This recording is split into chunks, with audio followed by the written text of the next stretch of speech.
estamos mais uma vez nos encontrando e desta feita vamos falar um pouquinho sobre a história da música. E para falarmos da história da música, nós precisamos conhecer esse contexto e eu espero também que vocês estejam bem. Afinal de contas, estamos em um momento muito difícil das nossas vidas, mas não é por isso que nós vamos parar e nem desistir daquilo que nós acreditamos. Para os alunos que ainda não me conhecem, eu me chamo Eliane e vamos lá conhecer um pouco sobre a história da música.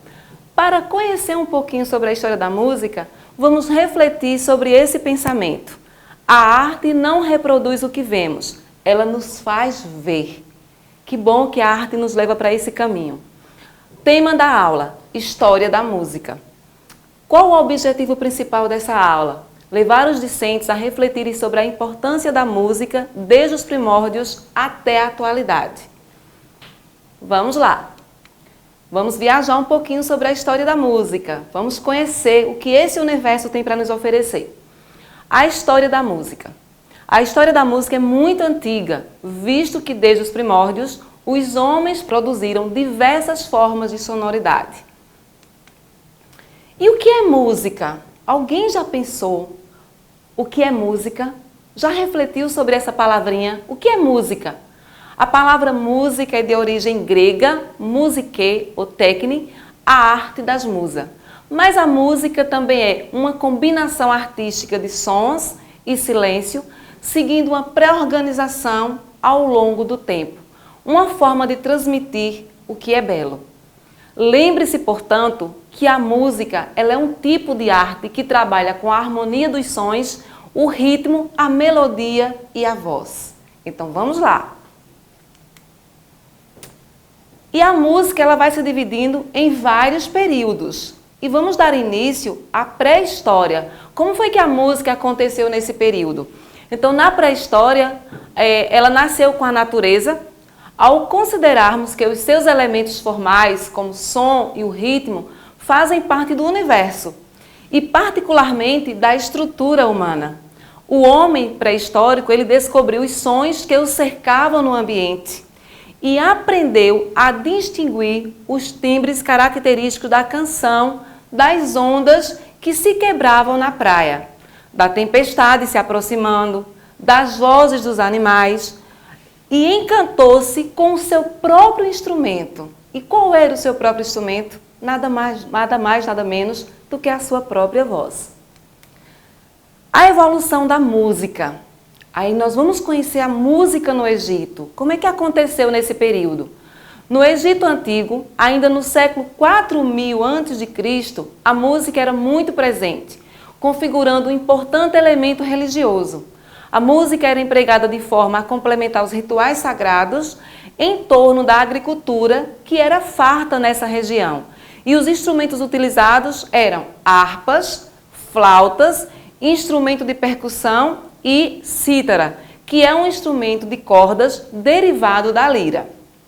Então vamos lá, vamos continuar viajando. A música na Mesopotâmia. Nesse período aqui, nós vamos entender que era na região localizada entre os rios Tigres e Eufrates, habitavam os povos sumérios e assírios e também os babilônios. E nesse período aqui foram encontradas harpas de 3 a 20 cordas. Na região onde os sumérios viviam, estimam-se que sejam objetos com mais de 5.000 anos. Também foram descobertas cítaras que pertenceram ao povo assírio. Então vamos lá. E a música na China? Como aconteceu a música na China e na Índia? Qual será a descoberta que nós temos para esse período aqui? O instrumento mais popular entre os chineses era a cítara e o sistema musical utilizado era a escala de 5 tons, que é chamado de pentatônica. Já na Índia, em 800 a.C., o método musical era o de ragas, que não utilizava notas musicais e era composto de tons e semitons. Mas, afinal de contas, o que significa esse ragas? Ragas é um conjunto de determinadas notas organizadas em melodias com temas musicais. Aliás, a palavra ragas tem vários significados. Esse aqui é o mais simples para que haja uma compreensão mais acessível. E a música na Grécia? Como aconteceu a música na Grécia e em Roma? A cultura musical na Grécia Antiga funcionava como uma espécie de elo, né, entre os homens e as divindades, sempre ligado à questão da religião. Tanto que a palavra música provém do termo grego musiké, que nós vimos lá no início, que significa a arte das musas. E o que seriam essas musas? As musas eram deusas que guiavam e inspiravam as ciências e as artes. E como acontecia na Roma Antiga? Muitas manifestações artísticas foram heranças da cultura grega. E nós podemos destacar aqui a pintura e a escultura. Por isso, acredita-se também que dessa forma ocorreu o mesmo com a música. Então, a música na Roma Antiga é herança da Grécia Antiga. Então, vamos lá. Vamos para a música na Idade Média, um outro período também que nos chama a atenção. Durante a Idade Média, a Igreja Católica ela esteve bastante presente na sociedade europeia.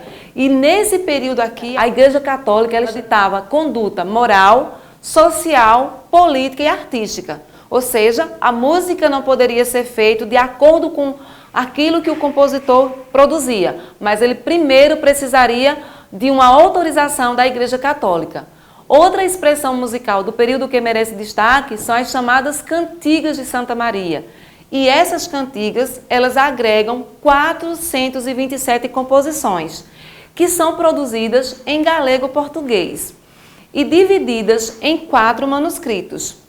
Uma importante compositora medieval foi Hildegard von Bingen, também conhecida como Sibila do Reino. Esse é um dos grandes destaques desse período aqui. E a música no Renascimento. Como é que a música surgiu nesse período? Então, nessa época, né, a época renascentista, que é assim que se diz, compreende o século XIV até o século XVI. Essa cultura, nesse período aqui, a cultura ela começa a passar por grandes transformações. Os interesses estavam voltados para a razão, a ciência e o conhecimento do próprio ser humano. Tais preocupações se refletiam também na música, que apresentava características mais universais e buscava se distanciar dos costumes da igreja. Então, enquanto uns se prendiam às normas ditadas pela igreja, aqui já se distanciava. Uma característica significativa da música nesse período foi a polifonia, que compreende a combinação simultânea de 4 ou mais sons e agrupamentos de vozes. E o que significa essa palavra? Poli significa muitos e fonia relativa ao som. E o grande compositor desse período da Renascença chama-se Thomas Wilkes. Vamos lá, ainda viajando, né, nesses períodos aí. A música no Barroco. A partir do século XVI, o movimento barroco ele promove uma mudança marcante. Ou seja, é um período muito fértil para a música ocidental.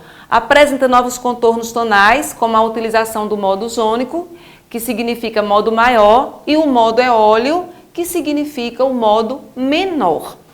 Os maiores representantes da música barroca foram Antônio Vivaldi, Johann Sebastian Bach, Domenico Scarlatti, entre outros. Esses aqui são os de maiores destaques. Vale salientar que Antônio Vivaldi ele foi padre e compositor, e um grande compositor, né, da música barroca italiana. Então, esse é o grande destaque nesse período barroco. A música no classicismo. O que acontece nesse período? A música, o instrumental e as orquestras, elas ganham mais destaque. O piano toma o lugar do cravo e as novas estruturas musicais são criadas, como no caso da sonata, a sinfonia, o concerto e o quarteto de cordas. Os artistas que se sobressaíram nesse momento aqui eram Haydn, Mozart e Beethoven. Já a música no romantismo. Como é que acontece, né? A música tem início no século XIX, o movimento cultural que surgiu na Europa foi o romantismo. E esse período musical ele é inaugurado pelo compositor alemão Beethoven e com a Sinfonia número 3 e passa por nomes, né, um dos principais é Chopin e podemos encontrar outros também que fazem parte desse momento de grandes compositores no romantismo, a música no romantismo. E a música no século XX? Aí já vai falar um pouquinho sobre a nossa história, né? No século XX, a música ela ganha uma roupagem e uma grande transformação acontece. Acontece uma grande transformação porque aí já começa o surgimento do rádio. Com o surgimento do rádio, vai surgindo outras tecnologias, né? Outros aparatos vão aparecendo também. E podemos destacar aqui uma grande compositora, que é a Adriana Calcanhoto, que ela possui um projeto infantil e nesse projeto infantil ela faz uso de diversos brinquedos para produzir as suas composições. Então ela faz uso de brinquedos para adquirir um novo modelo de sons, né, de ritmo, para engrandecer ainda mais as suas composições. Dentre esses nomes que nós podemos conhecer do século XX, tem dois que se destacam porque eles fazem parte da nossa cultura.